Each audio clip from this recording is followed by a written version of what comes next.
Hello and welcome to another episode of the HaskinCast Podcast. I am your host, Scott Haskin, here with another episode and another fantastic guest. Randy Rohrbach was nice enough to come back and visit us again, as he promised he would a year or so ago when he was on the show the first time, one of my very first guests. And it was great to be able to chat with him again about all things audio engineering and radio stations and where music is headed and sound quality and all kinds of great stuff. One of my dear friends who lived here in Vegas for a little while is now living in Washington, where it's a little colder than here, and we talk about that.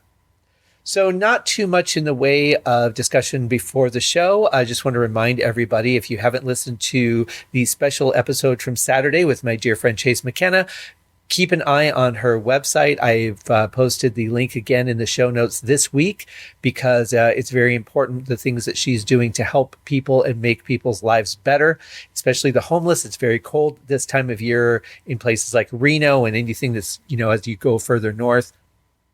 It's not so bad here in Vegas, but still, sleeping out on the street, not having a roof over your head or knowing where your next meal is going to come from, or even worse, potentially worse, the emotional side of it is just feeling lonely and unloved and not having any value in this world. And everyone has value in this world. So feel free to click the link, go to her site. You can go from there to Amazon, and they have a list of things that they need already put together, or you can donate cash. You can also click on the tab for the Christmas event that they do as well and donate to that. So definitely go over there and help her out. If you don't want to do that, then do something in your local area, because there are probably people in your area that need help too, not just this holiday season, but all year round.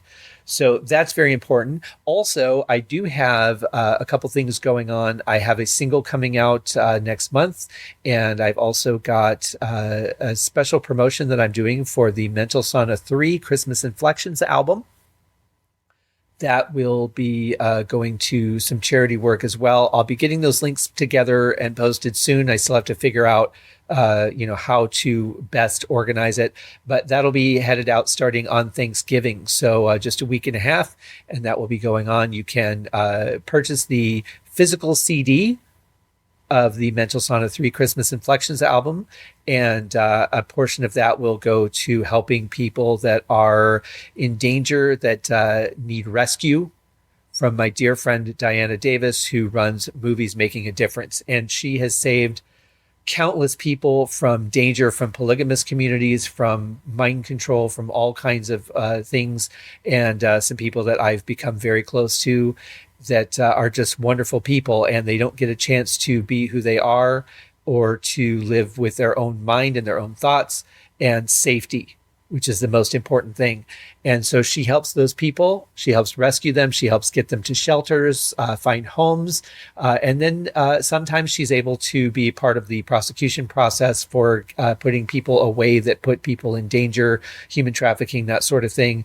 It's there's a lot of ugliness in this world as much as there is a lot of beauty. So let's clean up the ugliness and make it more beautiful.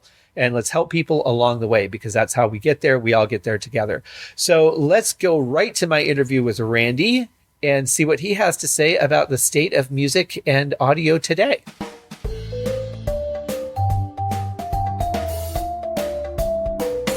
All right, ladies and gentlemen, I'm happy to welcome back a very, very good friend of mine who used to live here in Vegas with me and enjoyed all the spoils, and now lives in a town where it's cold and snowy. And you're welcome to stay and enjoy really, that for the winter. Yes, that's how you're going to introduce me. That's how I'm going to rub it in. I know, like it's like 33 degrees or something like that right now. That's crazy. So, that's yeah.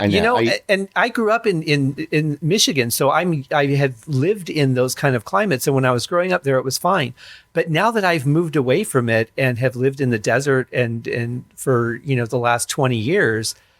Even right. A little bit of cold, it really cuts to the bone when you're not acclimated to that anymore. I've been here over a year, and I still like it. I mean, anything less than 80 degrees, I'm freezing. Right. So, I mean, I moved from Washington, D.C. because I was tired of the winters, tired of scraping and warm, scraping windshield and warming the car up. And, I moved to Texas where it's nice and warm and cozy, other than, the wonderful hurricanes and tropical storms they get. Yeah. But, and then Vegas. And I loved Vegas, the dry heat, you couldn't beat it. So, but So here I am in wonderful small town, not so small town of Spokane, but it is a sportsman's paradise. I'm not kidding you. This past summer I had a blast. I went camping. I was out in the lake boating, and so now I'm looking forward to the big snowfall and having to shovel my sidewalk every morning before I go to work. Well, and especially, that's something that you really appreciate around the holidays. But did you find it difficult to transition to away from a town that's 24 hours? Yes. Yeah, you get spoiled with the accessibility of something being open all the time. Where here, it's not. Everything shuts down 10 o'clock, and it's closed on Sunday. So, there is a small adjustment to that. And, it's a different mix of people. People here are much more friendlier, than being in the big city. So there are a lot of pluses. We still have traffic problems. I think every growing city has that. But Sure. you deal with that. And coming from where I've lived in almost every city I've lived in, there's a population of 2 million or greater. So coming to a town of 700,000 or so people, it is different. It's a growing city. I mean, the wife and I came here every year for many years for vacation. I always loved it. Like, I just love the area. And so, the big highlight was the Expo 74 back in 1974 was the big draw of this town. But it has a lot to offer. I think the one thing that I've enjoyed is discovering the music scene here. I think it's fantastic. I see a lot of promise and artists and nurturing of that type of industry here in this town. So I think that's pretty cool. The music industry has changed so much, and being an independent artist is much easier to be discovered now than what it was years ago. So it's kind of cool to be part and see the growing music scene that we have here in Spokane. Well, we were talking before the show about live music. What is the scene like? What kind of styles of music are you seeing really popular out there? It's a very diverse, and that's what I'm most excited about. It's very diverse. Mm-hmm. Where I can't tell people don't understand how radio works, but it's basically two large corporations that own all the radio stations now. So, they control the format, what's getting played. So a lot of what we hear on the radio is just watered down. It's just it's the music industry trying to keep itself going. The big labels, but it's nice to hear the original indie music, rock, which I think is kind of was underground for a while, is making a big comeback. I'm absolutely enjoying the alternative music scene here. I think that's a nice blend of styles of music that I like. The kind of like the rock and synth type driven music combination. I've enjoyed that. It's a very diverse scene here. It's not just kind of fixed on one format. I think the one thing that I was trying to find a jazz club, I finally did. Jazz needs to make a comeback. It needs to be more prominent than it is in this town. So yeah, and of course jazz is really big here in Vegas. There's some really nice clubs like the Dispensary that you can go to and see jazz for just improv stuff, and it's amazing the musicianship of some of these people. And when I talk to them and I say, how long have you guys been playing together, and they'll say, well, this is the first time, we just met tonight, and you're looking at them going, but it sounds like you guys have been playing together for years, because jazz has that if you're all respectful of each other, and you play when you're supposed to play, and you back up when you're supposed to back up, you can just play some really, really brilliant sounding stuff, and it's all just pure in the moment. Absolutely.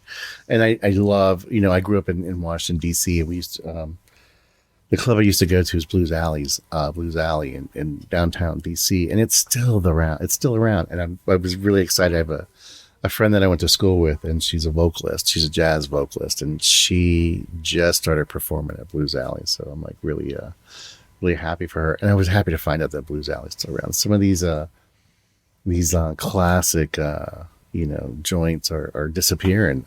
Yeah. And so, that the nostalgia of still knowing that some of these places are around. I read the other day in LA that the Rainbow Club has become an institution, so they cannot sell it or tear it down or, allow modern civilization to overrun it. Evidently, a lot of the Sunset Strip has been sold and bought away and built up to, modern developments. So, with respect to jazz, there's nothing better than going to an old school jazz club. Nothing better. Mm-hmm. Yeah, and the Rainbow, I think, if I remember right, that was the club that Ritchie Blackmore had played at that inspired him to name his first solo band Rainbow. Absolutely. Yeah. So obviously, for anybody that's a fan of the Deep Purple family, that's kind of historic. But I mean, God, everybody who is anybody has played that club back throughout the last, 30, 40 years. Right. And it was like, when CBGB's closed, that's the saddest thing I could remember. I know that you've probably never been to the East Coast, but I've actually been to CBGB's back in the late 80s when it was open. Mm-hmm. And it's a cool place, like to go to these places where so many artists have launched their careers. Yeah. And it's sentimental to us. It's sad to see these places close because of one reason or another, or because of money. I mean, they're institutions and they shouldn't.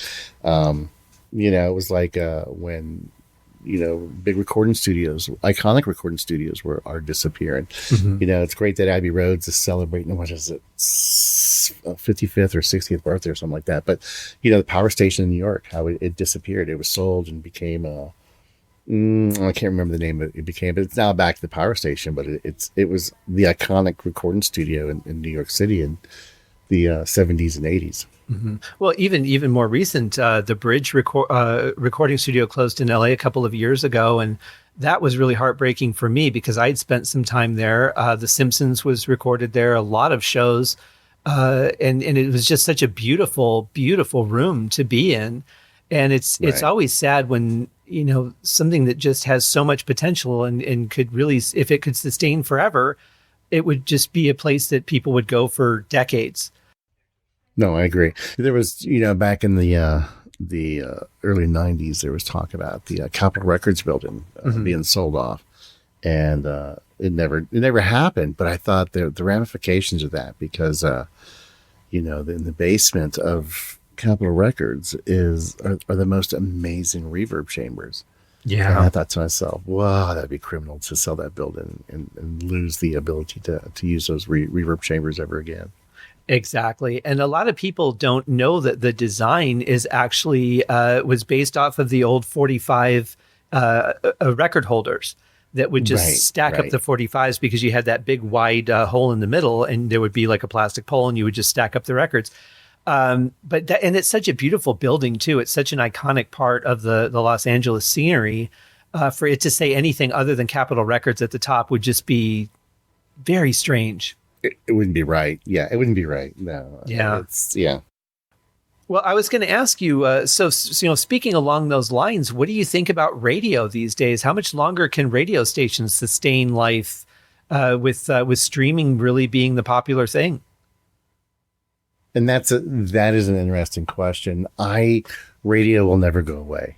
And I say that because I don't know the number, and I'm not going to guess, but we all own cars with radios. Mm-hmm. And even though satellite radio was introduced in 2000, most of those radio receivers are no longer compatible with the current satellite technology. I know this because my 2003 Chevy Tahoe won't work with satellite radio anymore because the receiver's too old. But so I listen to the radio. And I listen to CDs and cassettes.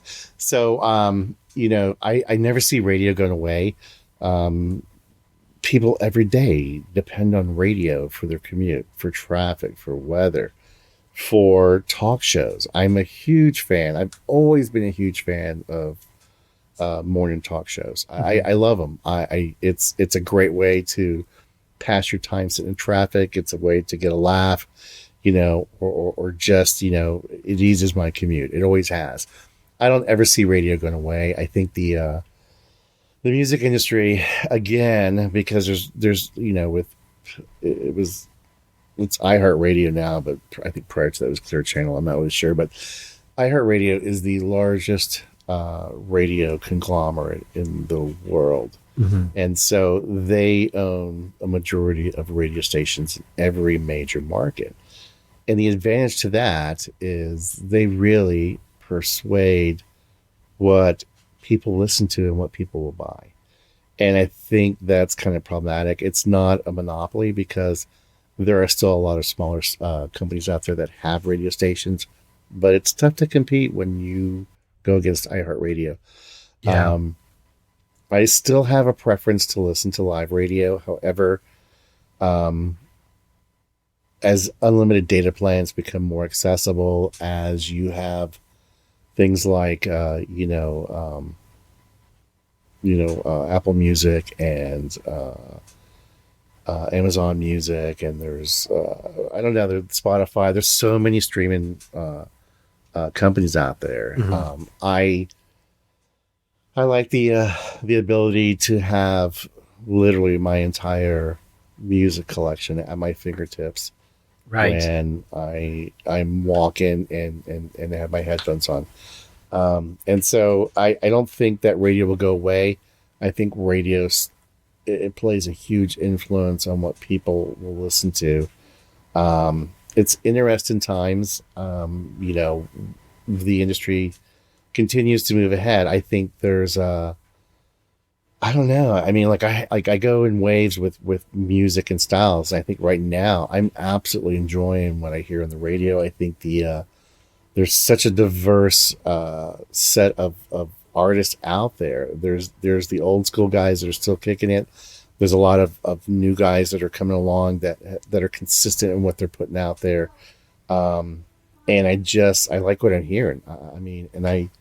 I go back and forth. There's years that I'm not interested in radio. I don't like what I'm hearing. I'm a big fan of what used to be New Release Tuesdays is now New Release Fridays. But I'm a big fan of waiting to see what comes out and just kind of scrolling through and, listening to the first, 20, 30 seconds of a track to see if it holds me longer than that. And so I was excited, as funny as it sounds. I found out, last Friday, Hootie and the Blowfish released an album for the first time in over 10 years. And it's fantastic. I think Darius Rucker, when he decided to go country, I loved him as a country artist. I think that he really proliferated in that format. And then to come back with Hootie, it's like they never left. Their new album is really good. Panic at the Disco, I'm a big fan of their stuff. And they every time they come out with something, it's even better. And this album now might as well be their greatest hits. There's not a bad song on it. Sure. But it's all very, very formula. I mean, because you and I have listened to music our entire lives. Oh yeah. There's no new music. It's something that's a little different, or it sounds different, but it's the chord progressions have been there. And so right now it's interesting to see that, it's a constant 4-chord progression in most pop music, where, in the 70s, it was 3-chord progressions and stuff like that. So there's a good trend in music right now. It's more, I'm a big fan of synthesizers. I think they're great. What was lacking there were live, like guitar players and stuff like that. A lot of stuff that was out there for a while was very synthetic, and what's out there now is very organic, and that's probably why I'm so into listening to it right now. And rock disappeared, and it came back as this alternative pop thing, and now there's a trend towards good solid rock music coming out. One of my favorite albums from this year is a group called the Interrupters, and their album is just good old-fashioned fun rock, and they started out as a ska band several years back. So to see their transformation to this great rock album they have out that keeps dropping hits, I'm excited. I'm kind of re-energized with some of the stuff I'm hearing. And I think that's just because that the industry just needs to do a better job. I think there's more focus on the songwriting. I think that you're seeing more and more so now collaborations between writers and performers, and I think that's why there's a better quality that's being put out there. So I'm excited. I think that what I've heard over the past 16 months has really caught my ear and really kind of allowed me to open my wallet and buy more music because I like what I'm hearing. So right, and I think that jamming is so much more accessible because you can do it over the internet, or you can use Bluetooth devices to record different people in different rooms and things like that to at least do rehearsals and demos and listening back. But right. Before, I mean, you had to all be able to find one place to be at the same time. Everybody get their equipment there, set up the amps. I think that the technology has allowed for a lot of people to collaborate that would never have had the chance before now. Right. And you'll agree, like the technology, I mean, even 10 years ago, the technology now, I never saw it coming. It's unbelievable what we can do, with being able to manipulate and clean up things like you never could before. Mm-hmm. What used to cost tens of thousands of dollars to have in your studio, you could have at your fingertips for, a fraction of that cost. And even designing the plugins and the software that we use has really gotten good. Like some of the emulation stuff has really gotten good. I think back to the early days of when they came out with the amp simulators and the pedal simulators. I thought they were garbage. I wasn't impressed by them, but the stuff that's coming out now, it had me go out and buy a MIDI foot pedal so I can start and plug into my laptop and run my audio out into my amp rig and have these amazing digital effects. I was laughing because I've been a guitarist for a long time, and I'm pretty. And in the last interview, I said the same thing. I'm a minimalist when it comes to things, and even as a guitar player, my pedal board really consisted of like 4 or 5 effects, like just your basic, distortion, flanger, phaser, equalizer, and a compressor. And I see these guys that have like 30 pedals. I'm like, what do you do with all those? And what do they do? Like, I spent some time the other day at a guitar shop, and the guy was letting me go through all the pedals and try them out because, like, what is this? Like, I like who needs 30 pedals like that? Anyways, I was pretty fascinated that there's they're always pushing the envelope of manipulating the sound of an instrument, and who knew? Like, I guess it's always pushing an envelope, and maybe I'm just getting old and still appreciate the older sounds and stuff like that. I think that you can do a lot with just the basics, but it's great that they have a pedal that you can play and it plays the sound backwards. And I'm like, hey, we throw that on tape and flip the tape over and it would do the same thing, and then it would be analog. Yeah, but it's great. I think the digital technology is it's such a small footprint, and they can do so much, and it's cool. It's not me. My amp is a old school Marshall tube amp that is probably worth more than my cars combined, and I love it. Sure. I can't imagine buying one of these new digital amps. I mean, they're clean, they sound great, but I still like my old school amps, and that's just me. That's and I don't get criticized. People always laugh. I show up and I don't have an effects board or like that. I use the the built-in distortion on my amp, and reverb and my. I was very hesitant to move into the digital world, and I fought very hard against it because I grew up as an old school analog engineer. Hands-on. You make your adjustments on each pass. Right. But boy, I wish I had embraced it so much earlier than I actually did, and to see, and that was a good 20 years ago. To see where it is now, it's amazing. But I'm really grateful that I have the skills to be able to do it old school, because I think it helps me work the digital better than if I only relied on digital. You still, because you're like me, what it sounds like, and the early plugins like that were very poor emulations. Their performance was lackluster, and then we were dealing with latency issues. the new stuff, the things that are out now are, the latency's gone. The outboard equipment that you can plug into, and it's hard. Like, it's hard for me if I close my eyes and listen to a recording to know if it's an analog or digital, reproduction. So kudos to the guys that are out there that have really pushed the envelope of design and programming, in the studios, the stuff that we have today.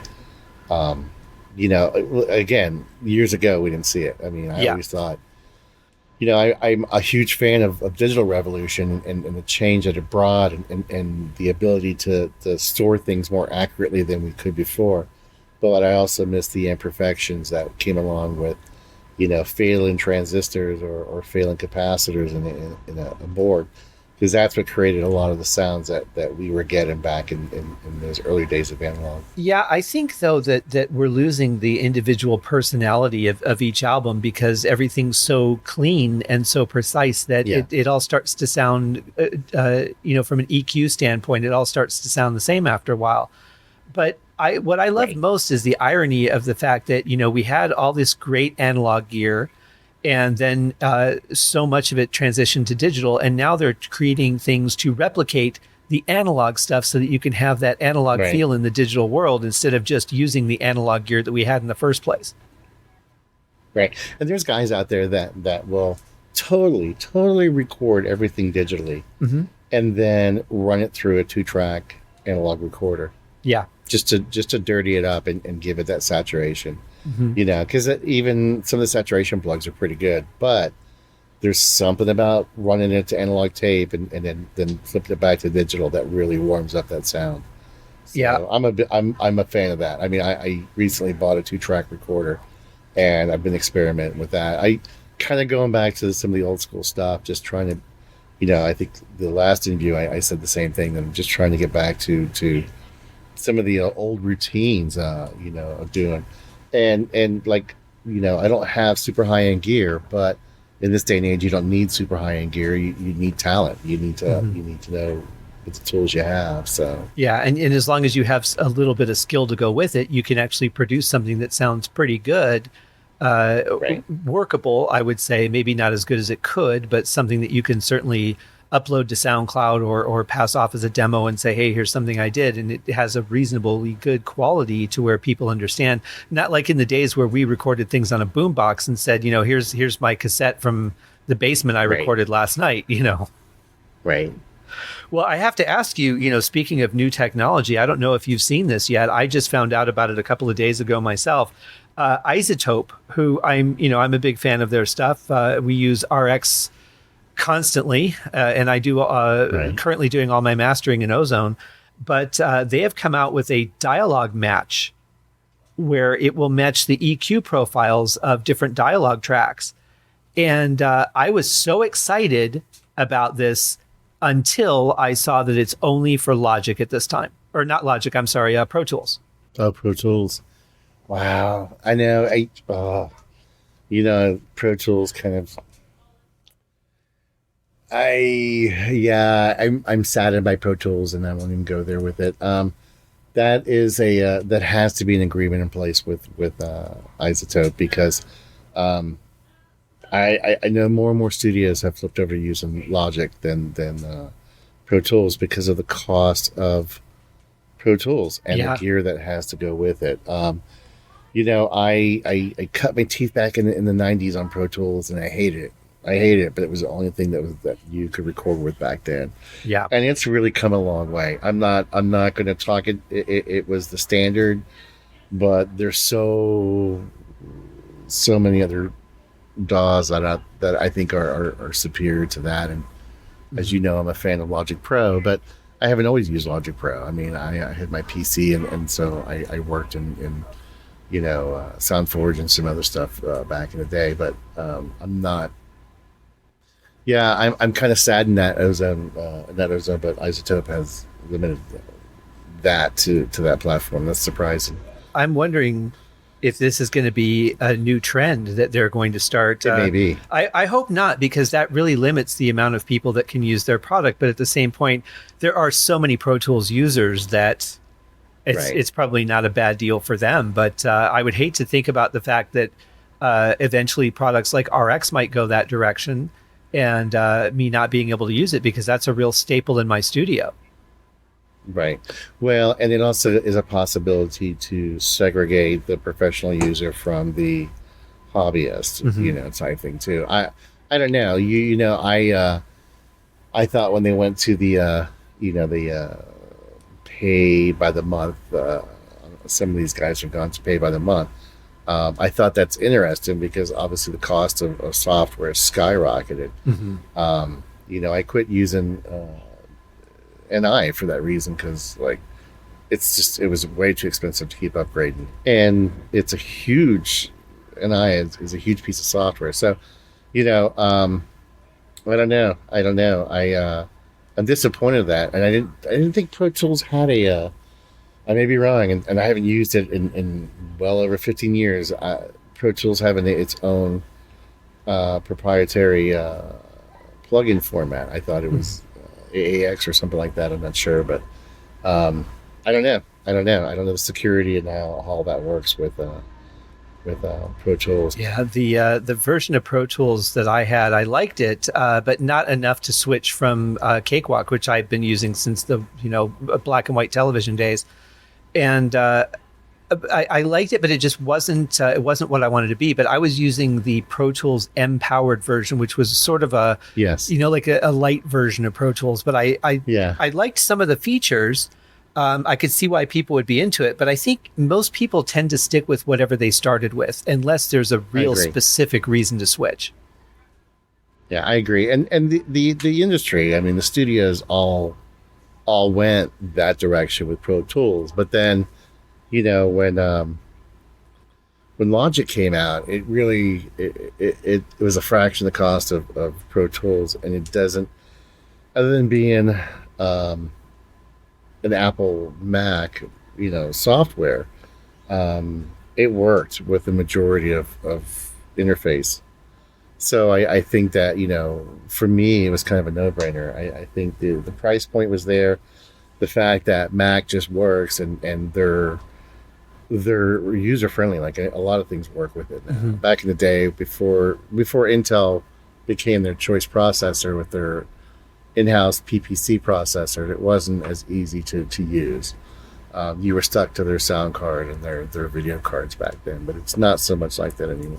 Yeah, and they have, but it's just gotten so expensive. I mean, when I look at the cost of using Pro Tools, you can't. I mean, if you just buy a version of it outright, it's astronomical, and or you can just go on the I'm going to pay on this for the rest of my life, like a house payment.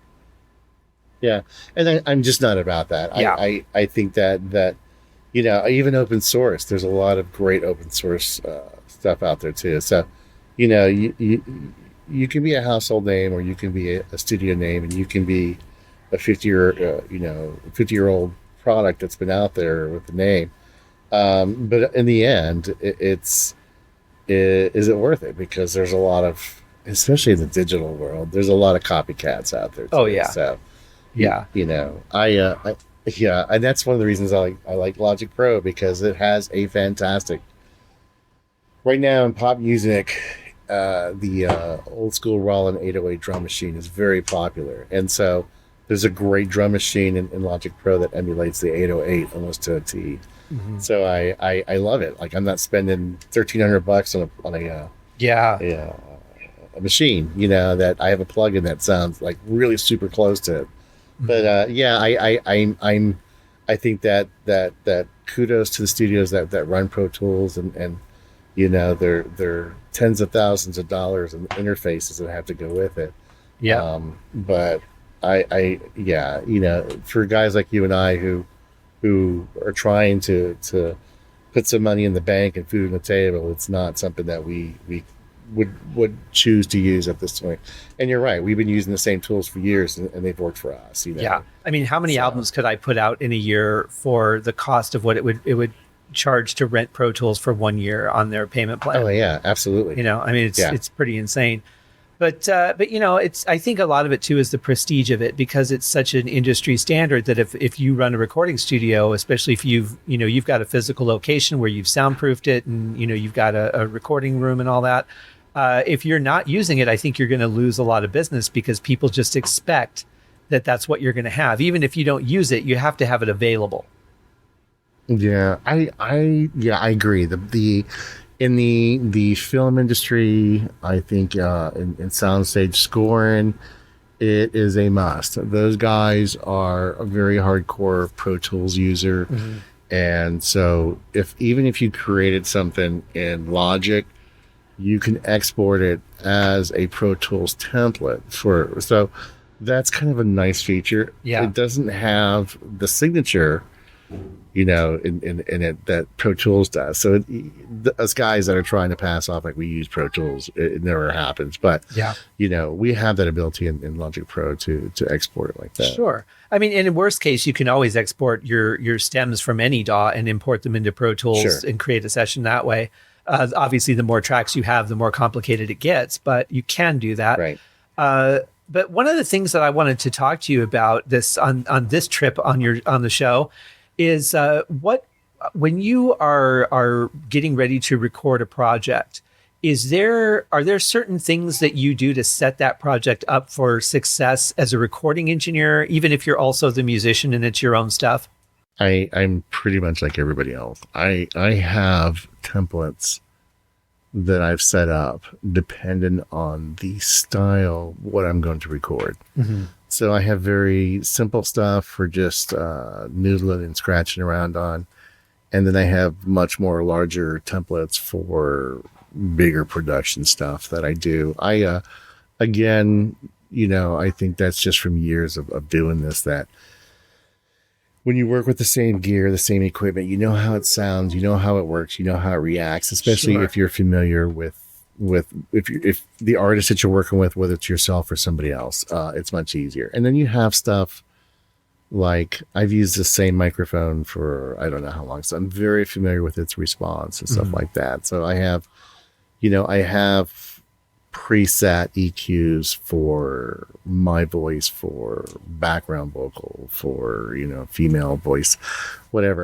But I always have templates is the first thing, and the nice thing is that usually I'll throw the track down and record it, and then you can comp multiple times and take your best take and edit and do things on the fly in Logic, and then you do the mix process and add your effects and stuff like that. So I'm pretty, again, it's very minimal when I go into record. And lately, because I've been trying to do more organic stuff using my acoustic guitar and stuff like that, so I've been miking up a lot, more so than I have in years. Most of the time I love plugging in direct and getting that clean recording. I'm kind of embracing the noisier environment and trying to use that to my advantage when I record. But yeah, my process, I have templates for the smallest project to the biggest project, multi track. So, I can go from 4 tracks to,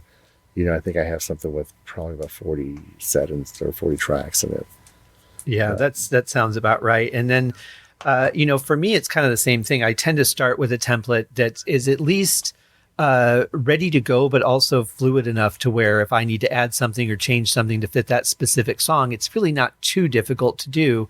I have one template that is just for Contact, because a lot of the stuff that I do, I work with not just Contact products, but all the ones that are made for the Contact engine. I have one also for the engine that Best Service has. And, then I've got my, East-West Play template. And then I have one that kind of merges all of them so that I can pull in anything I need to. But I really try to stay as fluid as possible, because when I'm in the writing process, I don't want to have to hassle with a lot of things. I want that creativity to keep flowing. And I find that if I have to get too far out of it to manipulate how I'm going to get it, you kind of lose that momentum a little bit. Do you find the same thing? Yeah, and that's one thing. Like I used to, I don't know, back in when you were doing live recording, you sat there and you worked with the drummer to get their sound right, the guitarist and whatever.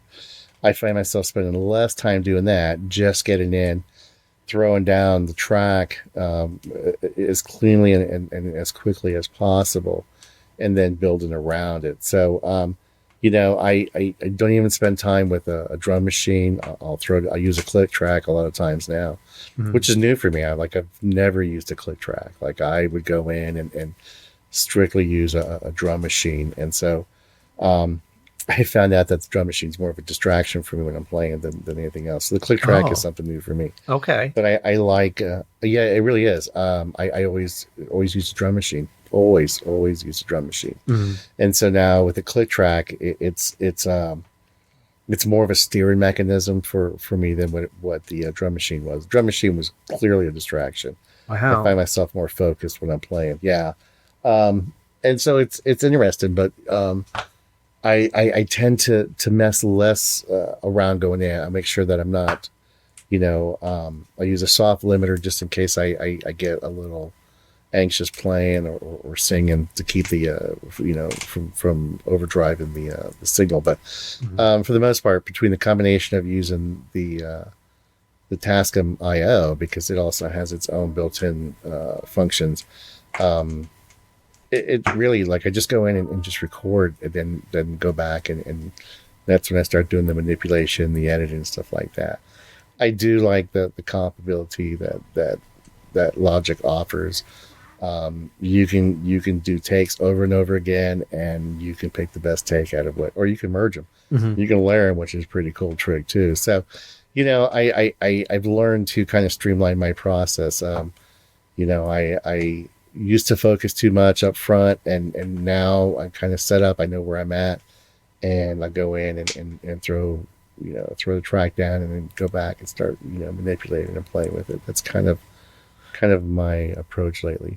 Well, we in Cakewalk by BandLab, we have that too now, where you can do the comp tracks, and I tend not to use that myself a lot, but I think when I start doing more live playing, like when I'm recording bass guitar or something, I think I'll probably use that a little bit more than I do just recording MIDI. But that's interesting about the drums being more distracting than the click. Do you find that you're easily as able to get into the song without a drum sound versus the click? Yeah. Really? Yeah, honestly, I would program drums. I would sit there back in the day before the drum machine. I was using samples, and I would sit there and I would create, a 3 or 4 minute drum track. But I would sit there and assemble samples to it, and so it would be a huge distraction because, like, I know here comes a crash. I want to make sure that that I'm not pulling from that. And yeah, it's the creativity, because you just spent 45 minutes on rearranging samples for a song.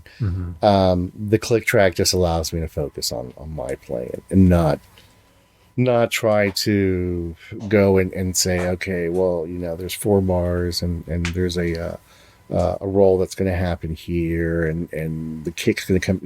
It's much less distraction to me. I think that, me, I tend to overthink when I sit down to write, and so trying to do this grassroots way of writing music lately seems to work better for me. Instead of focusing more on the organization of a drum track or a bass line or whatever, because I am trying to get away from doing, the MIDI samples and stuff like that, and back to more, live recording. So, the drum machine was always a huge distraction, because I would sit there and go, I wish there was more bass in the kick, or I can't hear the snare, or, and so I'm being an engineer. I'm focusing too much on the production and not enough on what I'm trying to record. Okay, well that makes a lot more sense to me, because I thought you meant I thought you meant more as a musician it was distracting. But if you're not able to just be the musician and you're being the audio engineer while you're trying to be a musician, that would really be distracting for sure. Yeah, hugely distracting. And so, I dealt with that for years, where, no, that's not right. That's not right. Oh, wait a minute. Oh, this would be great if I could put the hi-hat. Yeah, we sit there and playing along and going, oh no, this doesn't sound right. That's no. And just using a click track, that's your timekeeper, and you're playing to that.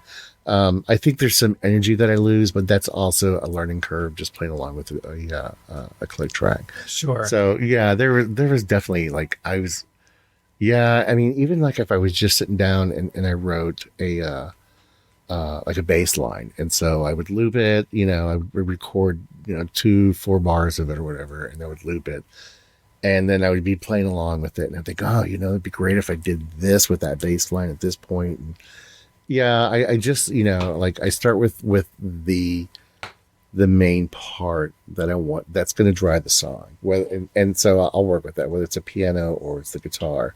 Mm-hmm. And focus less on trying to create the drum track and stuff like that around right. it. So, well, that does make a lot of sense. Yeah, now that you say it that way, I'm like, yeah, I do tend to be that way too. In fact, that's why I can't use my own relaxation music to relax, because I'm too busy criticizing it and going, oh, I should have You're done too this. Critical of it. Yeah. I should have panned this just a little more to the left or whatever. And by the time the song's over, I have barely heard it because I'm too busy critiquing myself as to what I could have done better.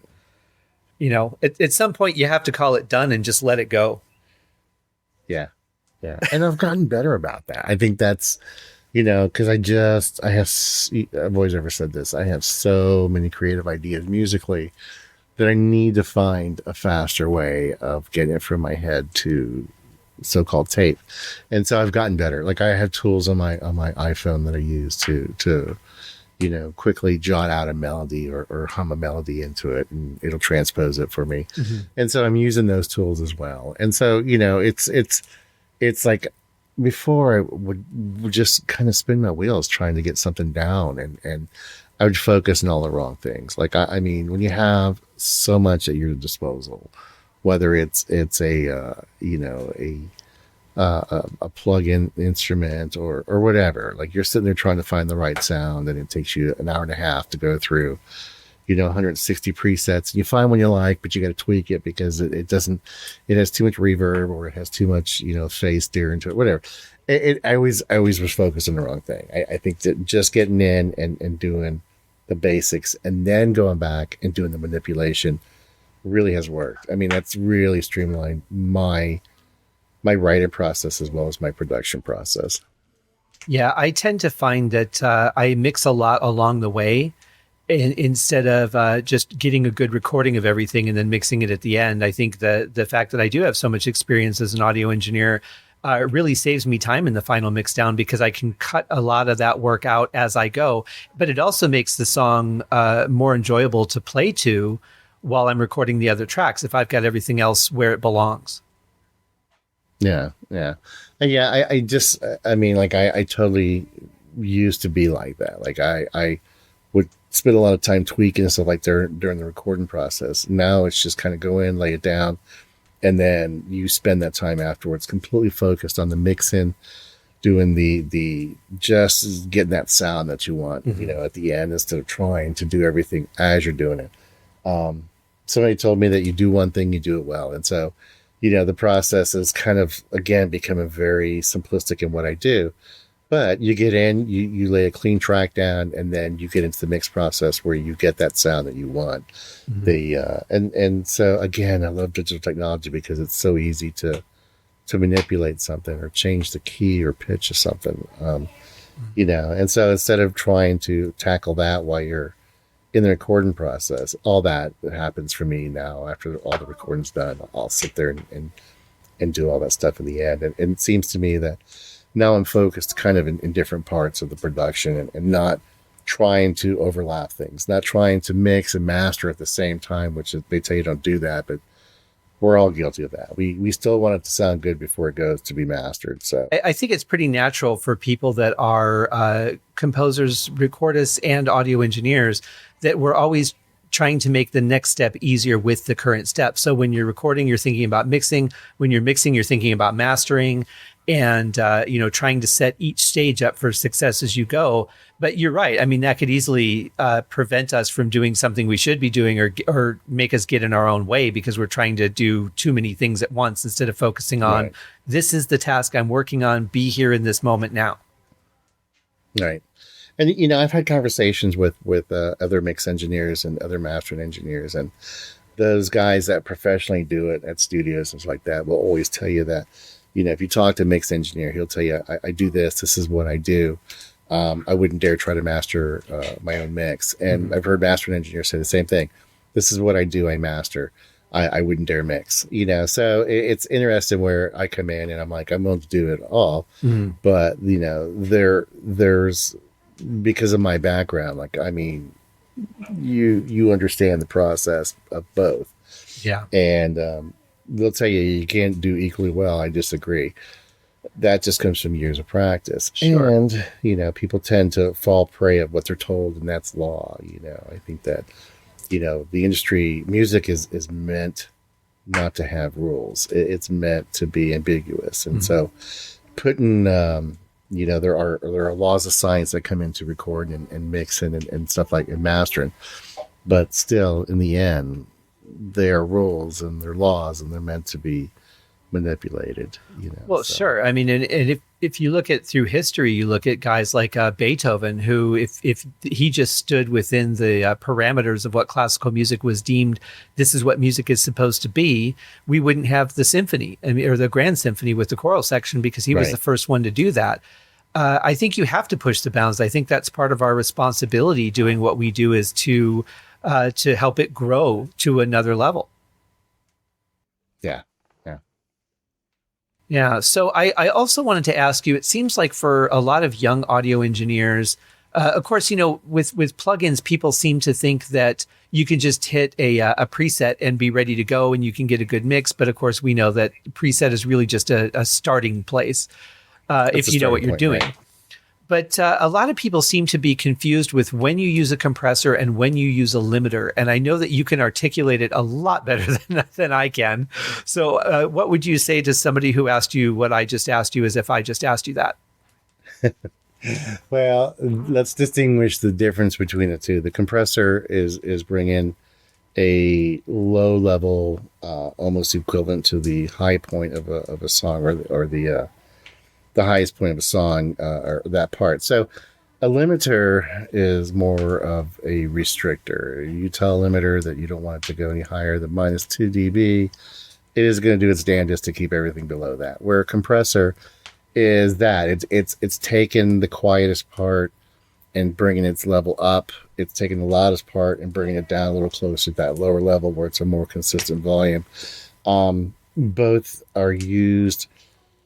We're designed for that, but we tend to abuse it because overcompressing something manipulates the sound or what your ear interprets. Overcompress and squashes, and we love it. Like, we loved to overcompress snares, like to give it that shotgun sound, like squashing the crap out of it. And for the same token, I will have people tell me that you need to compress the drums, this and that. I still like, open drums and more limiting them versus compressing a drum. The problem with compression is that it really messes with the low end and stuff. And so you tell somebody you should probably use a multi-band compressor. What's that? Like, oh my God, you're killing me. So it's I use a multi-band when I'm doing something that's really bass heavy. I like to have that ability to side chain and work with low frequencies on a multi-band. But, compressors, when they're used right, they should be transparent. You should know there's one there, but unfortunately everything I listen to, you can hear it. And because a lot of music is electronic, they don't even use compressors. They don't need to. So, I use compression with my guitar. I use it very heavily if I'm working with distortion type or really something that has a lot of guts to it. I'll use a compressor on it. I like using the limiter just for kind of handling some of those odd dynamics that you get. I don't use a limiter as much as I used to. I used to use it a lot. Less and less so now. I'll tend to use it maybe when I'm mastering, just to keep the some of the the harder mid bass frequencies from popping over my cap. So, that's it's funny that I don't think that anybody really, when you talk about limiters, that they really know when to use one and when not to. So a limiter can be misconstrued as a compressor, because if you set your threshold low enough, you literally are compressing the signal, because you're pushing the high, the loudest point down to the quieter point. Right. But the effect it's not the same. It has a pumping value to it. So sure, and you can certainly use it as an effect as you would a reverb or a delay, if that's Right. the sound that you're going for, and limiters are very, very good for that. But I've Right. become such a fan of just at least having a little bit of gentle compression on there, just to make the mixing a little more even and simpler. Yeah, I think for the overall process when you're mastering a compressor is invaluable. I think that, if you're doing, like, again, the more complex, the more tracks that you're trying to mix down, compression becomes key. I'm not a huge fan of like throwing a compressor on every channel. I think. Oh that, God, no. Yeah, and I've seen it. Like, I've seen people send me stuff where why do you have a compressor or even two compressors on one channel? I shake my head like, what was your thought process? Anyways, they were trying to achieve a sound, and that's how they did it. Well, there's another way of doing that instead of killing your quality. It's in the digital world, you can drive the audio signal way beyond what you ever could in analog. And the difference is that it just distorts. It just distorts. That's all it does. Is where analog, the harder you drove a signal, it distorts, but also it becomes manipulated. It changes because of the characteristics of the electronics. In the digital world, it's not the same. Like, you can't, like, I've never heard a good feedback emulator for a guitar amp. Not in the digital world. You can't do it that well. Right. And it's kind of getting the same thing with feedback on a microphone. It sounds much different in the digital world than it does on an analog board. It's one of those things where you like to think the loudness wars are over. I would love to think the loudness wars are over. Yeah, and I don't see it happening. However, the distributors are smart. Because if it's too hot, when they get it, guess what? It doesn't play back as loud as the other tracks do. Right. So I think that's kind of smart. We have tools where we can fool that kind of stuff, as an engineer. But do you do what I do when somebody sends you a track and you pull it up and it just looks like a brick wall and you're like, oh my God, now I know what I'm dealing with. You haven't even heard the song yet. And I'll be honest with you, I would refuse it. I would send it back and say, no, you got to have some dynamics. I need something to work with. Yeah. Because if it's a friggin' brick wall, there's nothing there. Yeah. There's no dynamics. You can try running it through an expander, but again, it changes the sound. It's not going to be what the mix engineer was looking for. I almost should have it in my contract where it's like, you can't use compressor on any one of the channels. There shouldn't be a compressor on the master channel.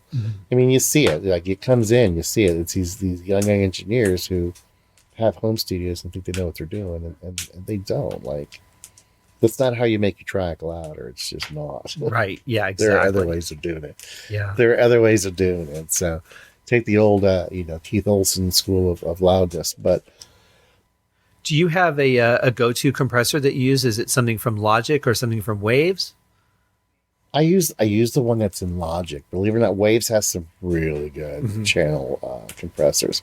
However, the compressor that comes in Logic emulates 12 different compressors, and 6 of them are well-known compressors in history. My favorite is clearly it's the black compressor, but it's a tube compressor, and it's very transparent. It's very, very transparent, and I love it.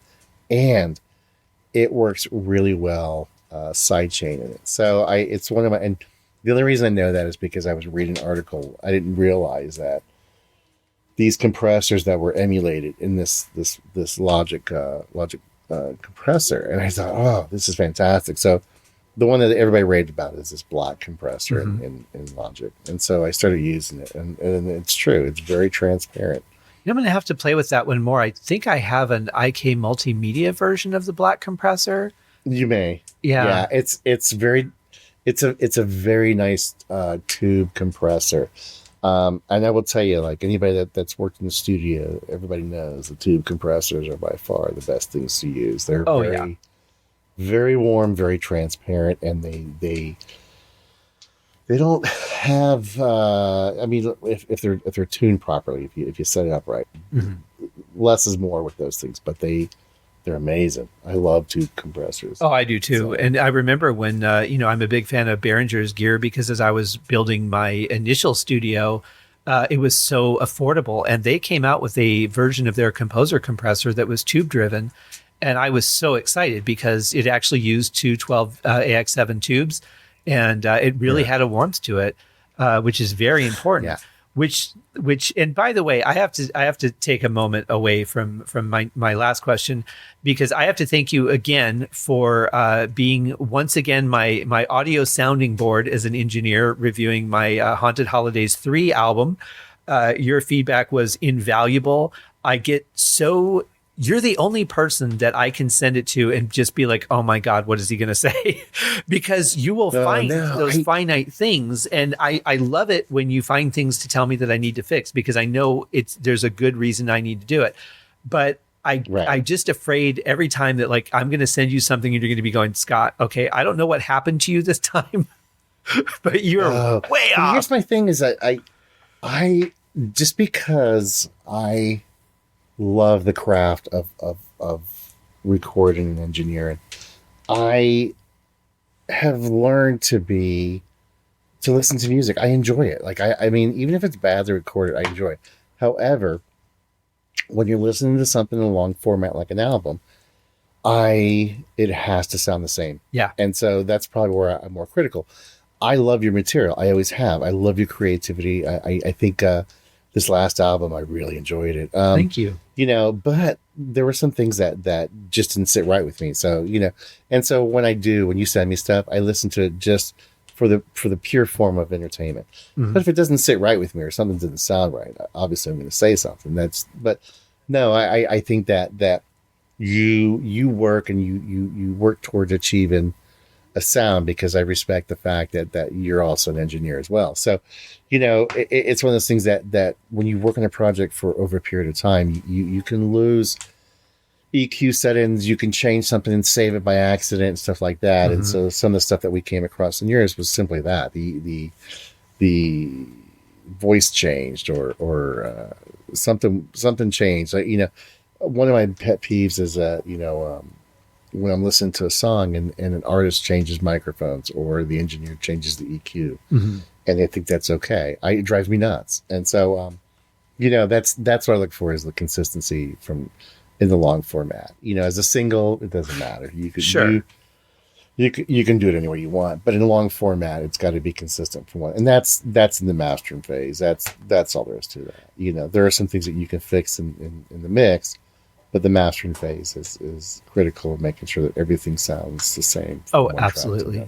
Yeah. And you always do such a good job for me. And I really appreciate it. And I always respect your feedback. And I like the way you deliver it too, because you're very straightforward, but you're not difficult about it. You're just like, hey, I'm hearing this. You might want to check that out. I'm hearing that. I think this EQ is different on this vocal for some reason. And I remember there was one song where I was playing with a little bit of a different EQ setting, and I forgot to revert it back to the template I had created and exported the song to. And you're like, no, this definitely sounds different than everything else. Yeah. And that's the things I look at. Like I said, I respect the fact that you're an engineer. So you are the producer. You have a way that you want it to sound. However, in the long format, if it's not consistent, I got to call it, because if it's bothering me, it's going to bother somebody else. I am not.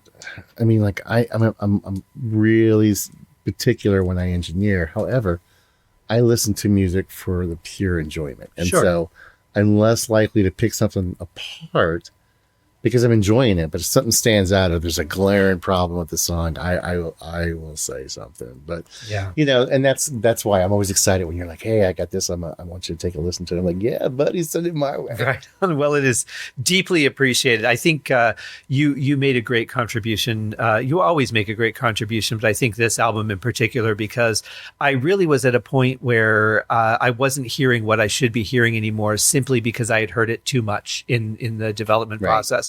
So I really respect and appreciate and trust your ears like no other. Yeah, and I tell you what I enjoy most is that you have a knack for finding the most unique sounds, instruments. And so like I think I mentioned a couple times, like one of the tracks has a great, like the bass line is amazing. Like I don't know what synth you use, but I love that sound. It was well recorded, and I know that it was soft synth, but I loved it. Like it's kudos. Like and I'll give you kudos when I like something a lot. Yeah, I'll tell you. Yeah, well, thank you. So you have a knack for finding the sounds. My problem is I'm so particular. I'll listen to thousands of samples before I find something I like. So. But that becomes part of the problem, doesn't it? Because we spend so much time trying to find the right thing that by the time you find it, you're like, now that maybe isn't what I was looking for, because you just heard too many things. It's like going into a candle store. You're supposed to smell 2 or 3 candles and then sniff the jar of coffee beans to refresh your senses. But there's nothing like that in audio.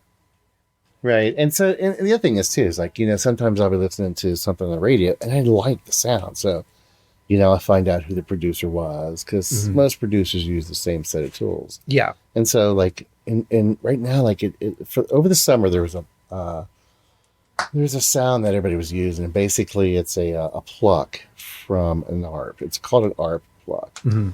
And like, took me the longest time to figure out how to recreate the ARP pluck.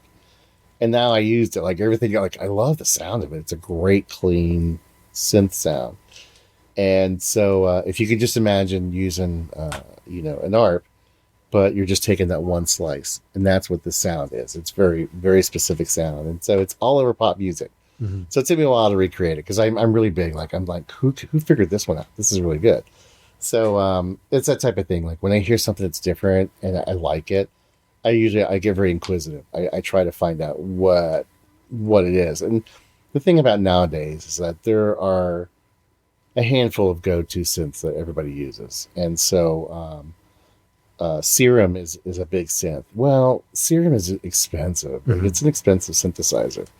But there are wave synths in Logic Pro where you can go in, some of the older stuff from Logic. You can go in, and so I was able to recreate that pluck using one of the older synths that are in Logic. So, it's I didn't have to spend $400 on a piece of software. I already had it. It was in my just a little programming. Right. Old school FM programming. That's all it was. So yeah. So I kudos to you, because you always manage to find. There's nothing that I would go, oh, what was that? I never get that when I listen to your stuff. There's always something that you've used that I'm like, that's pretty cool. And so I think that was it Omnisphere that you were using? I don't remember.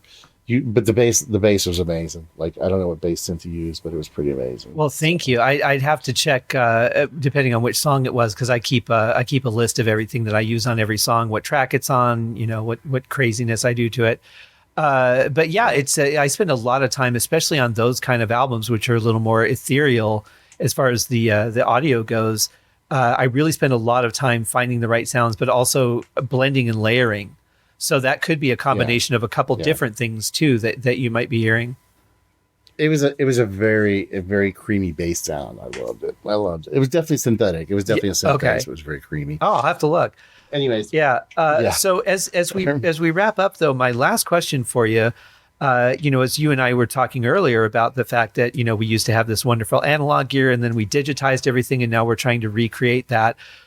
What is your thoughts on warming up the mix to get that, that tape feel back if you don't have a reel to reel that you can dump and come back to?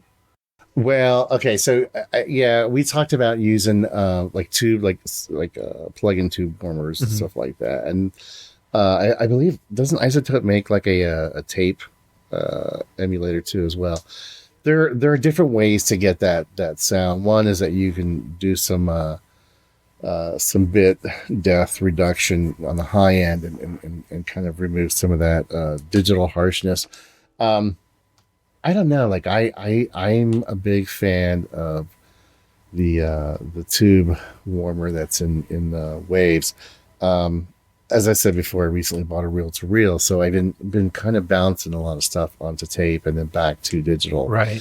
And none of the plugins come even close. Not even close. I think the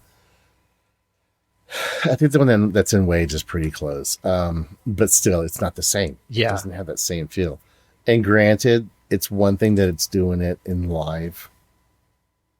Literally in on the spot, on the fly, it's doing it. Mm-hmm. When you bounce to tape and then back to digital, it's very time consuming. Oh yeah, absolutely. Because you can't just bounce it and be done in a third of the time of the song. You've got to do it. You got to set levels and you got to do it in real time. Yeah. And so you bounce it to tape and then you bounce it back and you still have to edit it to get your cue points lined up. Mm-hmm. Yeah, it's a lot of work. And I don't know, I'll be honest with you.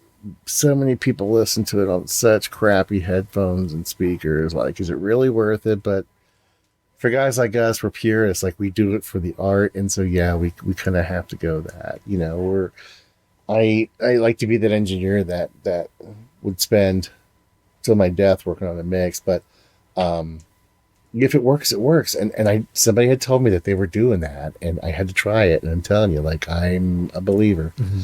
You know, bouncing 2 tracks to a stereo tape and then back makes a big difference. Makes a big difference. I haven't tried. Let me do this over the weekend. You know, playing live and just running it to the tape right back to. You know, kind of the old school tape loop. Yeah. And trying it that way. I've never done it. I should try that. I have that where I can do that with my tape machine. So we'll see. Because it has a record. That would be interesting. Yeah, it has a record head, and obviously you can monitor the audio from the playback head as you record. And so I thought about maybe loop it back, you know, and pull it from the tape feed and see how it sounds. Is it an 1/8 inch? I have to try that. Yeah. Yeah. Well, you'll have to let me know what happens, because I'd be curious the difference of trying to warm the digital recording versus recording analog in. How much better you get with that signal going in. I would have to think that the live recording would come out warmer than trying to bump up the quality of the digital. Yeah, I have to check it out. I never I mean, it's obvious. Like, I've never done it. I've always recorded it and then bounced it and then, you know, sent it back. But to do it live, maybe a different way. And the problem is that you couldn't comp it or anything like that. But it would have to be a different effect. I don't know. We'll have to play with it and see what it sounds like. Yeah. And so. Yeah. Well, unfortunately, I'm not a good enough bass player to utilize that myself. I have to do a lot of note punching and that, but I'll get there. Another 30, 40 years, I'll be pretty decent. You know, they have a plug-in for that. Yeah. You don't have to wait that long. That's good. So. That's good.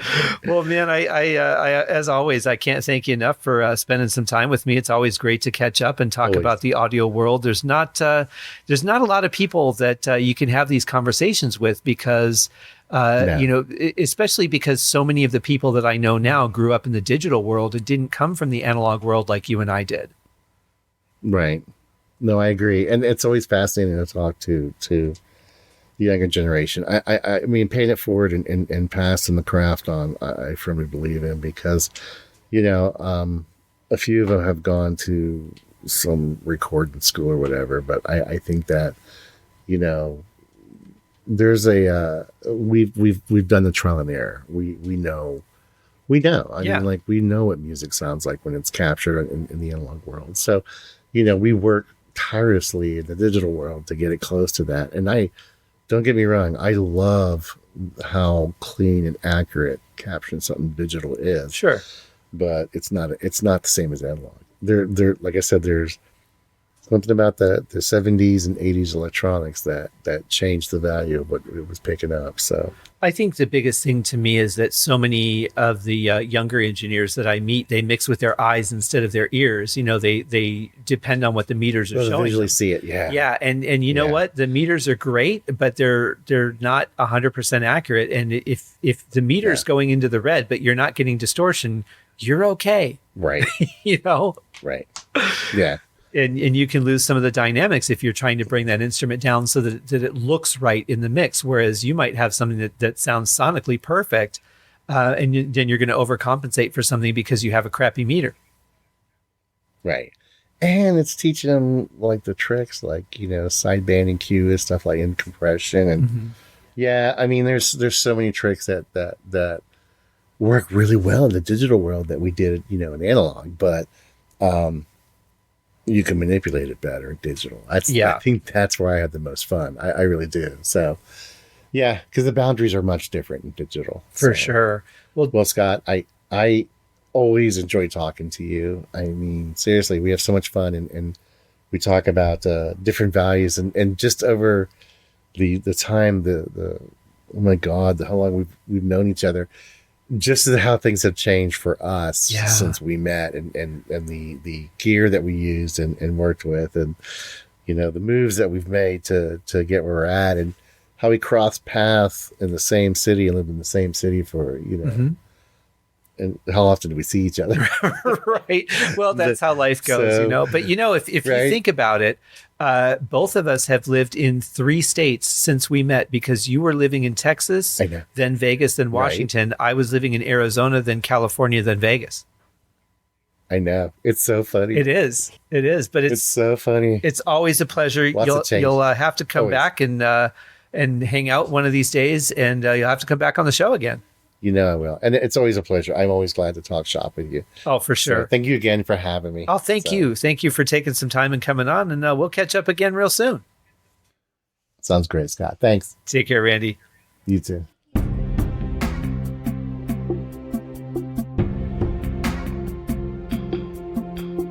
Some really, really good tips in there. Thank you, Randy, for coming back and visiting us again. I will be back in next week with part 2 of Tommy Schaefer's interview, which goes into a different world besides the audio work that he does. I should have just made this audio month. I could have. So Tommy will be back with the rest of his interview next week. Keep an eye out for those links. Remember to like, share, review, rate, whatever you can for the HaskinCast podcast. If you're enjoying the show, help me get the message out to other people, and keep an eye out for those links. Also, remember to check the link for Chase's charity in the show notes. And thank you guys very much for joining me once again on another episode of the HaskinCast podcast. We'll be back next week with part 2 of Tommy Schaefer's interview. Cheers.